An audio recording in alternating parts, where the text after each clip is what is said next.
ॐ नमः सिद्धेभ्यः। नमो अरिहन्ताणं नमो सिद्धाणं नमो आयरीयाणं नमो वज्रायाणं नमो लोये संवसाहुणम्।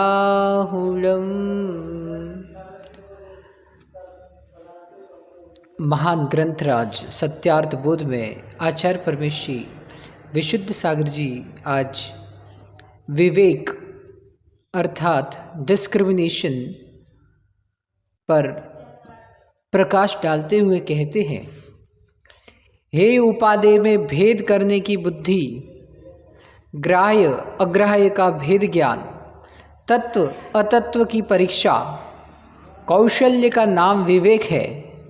विवेकी जीव समय पर संपूर्ण कार्यों का पूर्व से विचार कर लेता है, जबकि कार्य के बाद विचार करना अविवेक है। संसार में विवेक से बड़ा अन्य कोई सुख नहीं और अविवेक से बड़ा कोई दुख नहीं।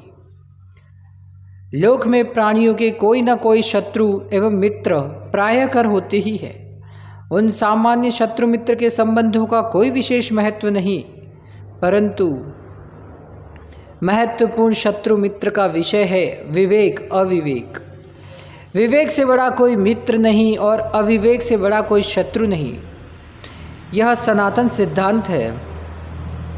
इसे परिवर्तित करने की किसी में शक्ति नहीं है। प्रज्ञ पुरुष प्रत्येक कार्य को करने से पूर्व अच्छी तरह से विचार करते हैं। बिना सम्यक विचार के कोई कार्य नहीं करते। अज्ञ प्राणी कार्य करने के पश्चात विचार करते हैं और बिना विचार किए ही कार्य कर लेते हैं। ऐसे लोग दुख और उपहास के पात्र होते हैं। भावुकता में लिया गया निर्णय हर समय कष्टप्रद होता है। किसी कषाय के वश होकर कुछ कार्य करने से पूर्व कम से कम एक बार यह तो विचार करो कि इसका भावी परिणाम क्या होगा। धर्म यश का नाश तो नहीं होगा। हम किसी को अपना रूप दिखाने योग्य रहेंगे या नहीं।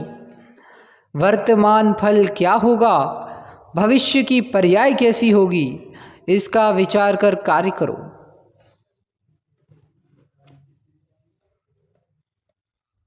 जो कार्य इस लोक में निंदा, परलोक में दुर्गति करे, ऐसा कार्य विवेकी जनों को स्वप्न में भी नहीं करना चाहिए। अविचार पूर्वक जो कार्य करता है वह अपने जीवन में मानसिक एवं शारीरिक अनेक कष्टों को क्षण क्षण में प्राप्त होता है।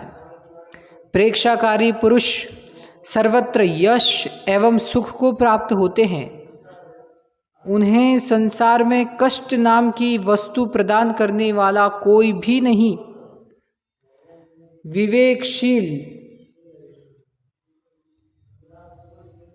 विवेकशील स्वपर के कल्याणकारी होते हैं। उन्हें हे उपादेय का समय अनुकूल बोध होता है। वे समय के अनुसार परिवर्तन करना जानते हैं। विवेकशील लोग निजात्मा को पश्चाताप की ज्वाला में जलने नहीं देते। वे अंतःकरण के भावों की भाषा को पढ़कर जागृत रहते हैं। शांत चित्त से स्व की भविष्यवाणी का बोध कर लेते हैं। किसी भी व्यक्ति से स्ववचनों का प्रयोग करने पूर्व इस बात का ध्यान रखना चाहिए कि इन वचनों का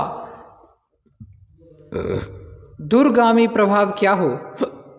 धर्म, यश, संस्कृति की वृद्धि में कारण होगा या घातक। ऐसा विवेकपूर्ण विचार करके ही महाजन अपने वचनों का उपयोग करते हैं। हास्य विनोद करो चित्त को प्रसन्न रखने के लिए, परंतु मर्यादा काल देखकर, पुरुष विशेष को देखकर, क्षेत्र देखकर अल्प करो। ऐसा हास्य विनोद न करे जिससे धर्म, समाज, परिवार, देश, राष्ट्र पर कष्ट आ जाए। समय सूचकता का ज्ञान होना चाहिए।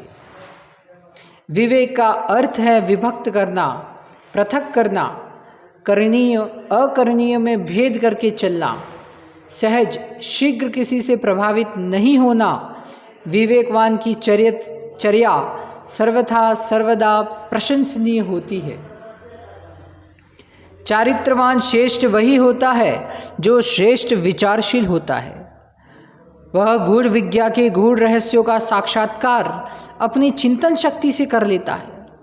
श्रेष्ठ कार्यों की आयोजना सभी प्राणियों के अंदर नहीं होती। वे विशिष्ट जन ही होते हैं जिनके अंदर विशेष विवेकपूर्ण विचार शक्ति का संचार होता है। चिंतनशील लोगों के मध्य बैठने से स्व के चिंतन में विशेषता आती है, इसलिए चिंतनशील लोगों की संगति करना चाहिए स्वचिंतन के विकास के लिए। चिंतन शून्य चारित्र शून्य लोगों के समीप कभी ना बैठे, अतः प्रज्ञा में न्यूनता आएगी, शून्यता आ जाएगी। विवेकहीन लोगों की दशा खुजले श्वान जैसी होती है, जहाँ देखो वहाँ खाज खुजाने बैठ जाता है। उसकी इस वृत्ति को कोई पसंद नहीं करता, उसे कोई पास में बैठने भी नहीं देता, सभी उसे भगाते हैं।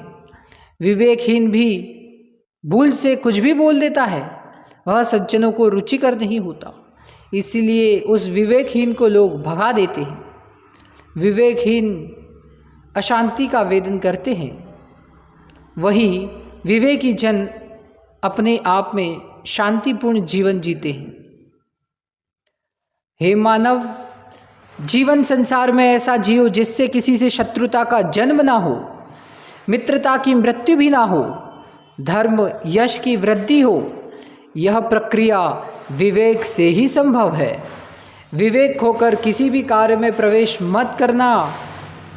जो व्यक्ति विवेक से रिक्त होकर कार्य करता है वह लोक में शत्रुता की वृद्धि करता है तथा मित्रों के मध्य उपहास को प्राप्त होता है।